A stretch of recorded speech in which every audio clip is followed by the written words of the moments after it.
So we are going to do a couple little case studies, and this will just be in the room of all of us. So I want you to write in the chat if you happen to have any thoughts here, but I'm going to give two different case studies. The first is Rebecca's costly negotiation.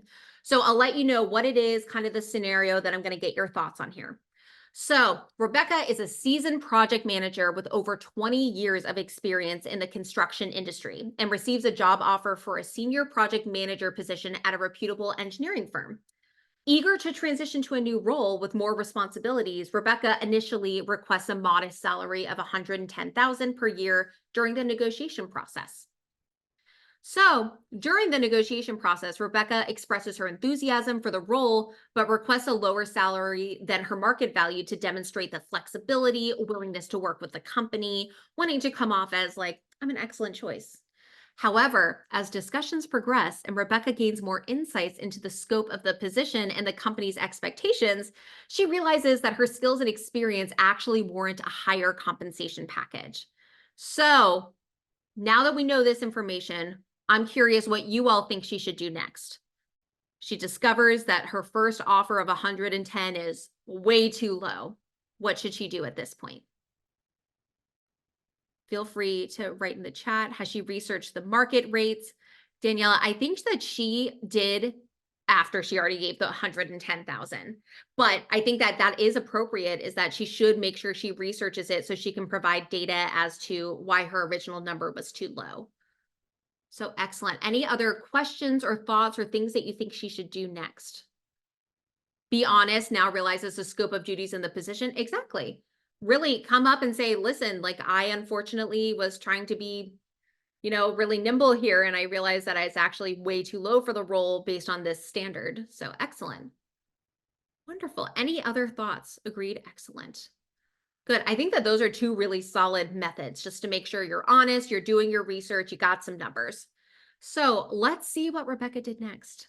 So after careful consideration, Rebecca decides to renegotiate her salary request and asks for $130,000 per year, citing her extensive experience, proven track records of success, and the increased responsibilities associated with the role. However, the hiring manager is taken aback by the significant increase in salary demand and expresses concerns about budget constraints in alignment with company policies. Ultimately, the firm decides to rescind the job offer, citing an inability to meet Rebecca's salary expectations. Ugh. So I know, tragic, right? Because you would think she came with the information, she cited her experience, and they still said no. So what could Rebecca have done differently to help with this turnout?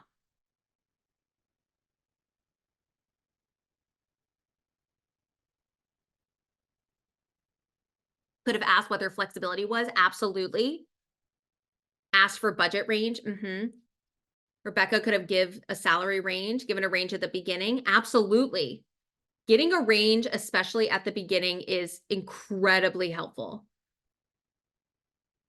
Because then that leads to a little more flexibility. Absolutely. Excellent. Everyone is on point here.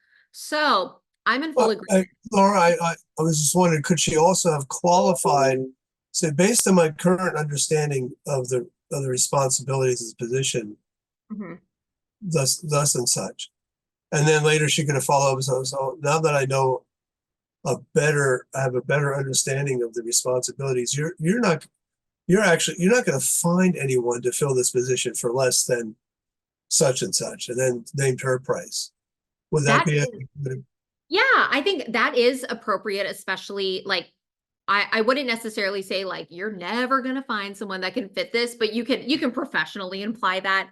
So I think the only problem is if by chance during the interview process they had extensively gone over the role, there is no room for misinterpretation. And then she's like, oh, I had no idea about all these additional responsibilities. Then they're like, Rebecca, we've kind of gone over this multiple times.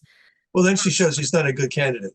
Exactly. And then it shows she's not a good candidate. And what's interesting too is that if you look at the beginning, like she's already been in the construction industry, so she realistically should have an idea of what the salary range is. But maybe she was at a company that it wasn't necessarily industry standard. So I think it is appropriate to say like, hey, I've been reviewing the job application, the benefits and things like that, and realizing the number of hours here. I actually realized that the salary I offered was too low, more so at the regular project manager role. I would love to then suggest this range and hear your thoughts. And just like we were saying in the chat, use a range. Don't say it's 130 or nothing, because then there's so little room to budge. If they can at least offer their range of what they can give, then you got something to work with. So that's an excellent point. And Daniela asking for that review after 6 months instead of 1 year or whatever their timing is. Exactly. Especially if you come in middle of the year when your first performance review is the end of year for everyone else. That's a perfect time to say, listen, like we said, we were going to discuss my salary. Let's discuss. And then you have a little more leeway. So, in terms of some takeaways, she needs to align salary with the market. That is the overall point. But one, she needs to know her words. She should have conducted thorough research on industry standards before she did this to make sure that she knew what was appropriate, what that company may offer, even asking them what is the expected range salary for this role. That's entirely appropriate to ask. The next is transparency and communication. So she should have communicated clearly during the process rather than initially understating her worth. So at the beginning, if you're unsure, you're trying to display flexibility, you can say, listen, I have some thoughts in mind about my salary expectations, but I would love to hear what you all are offering for the role and make sure that we align to ensure that it's a good fit before I give a final number. So you can always ask that as well, just to say, like, I'm making sure it's a good fit before I show all my cards, and that's still appropriate. So, and if she had any concerns or wanted to mention, like, I'm trying to be flexible here, that should have been done during instead of at the very end, when at that point they were kind of in a rock and a hard place.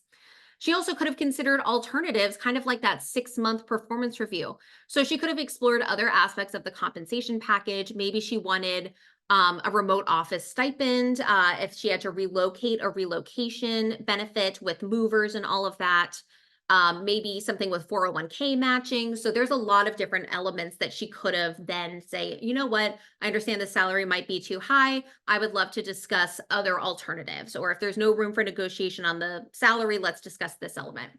And lastly, she should have built rapport. So it sounds like the hiring manager was so taken aback because this had not been discussed at all. They likely did not really have that conversation before. And like we said, that she just asked for 130. She didn't give a range. She didn't give other opportunities. So if she built that positive/collaborative relationship with the hiring manager, that could have shown that willingness to find a solution that worked for both parties. Just like I was saying before, you don't want to come off so unreasonable, but you still need to show your worth. So you can say, listen, if this salary isn't going to work, I would love to discuss what would be in your power and what else this could look like. So coming together to find a solution is better. So that is Rebecca. So just keep that in mind, that it's not always great to come in hot with a really high salary increase, and make sure to be flexible when you can.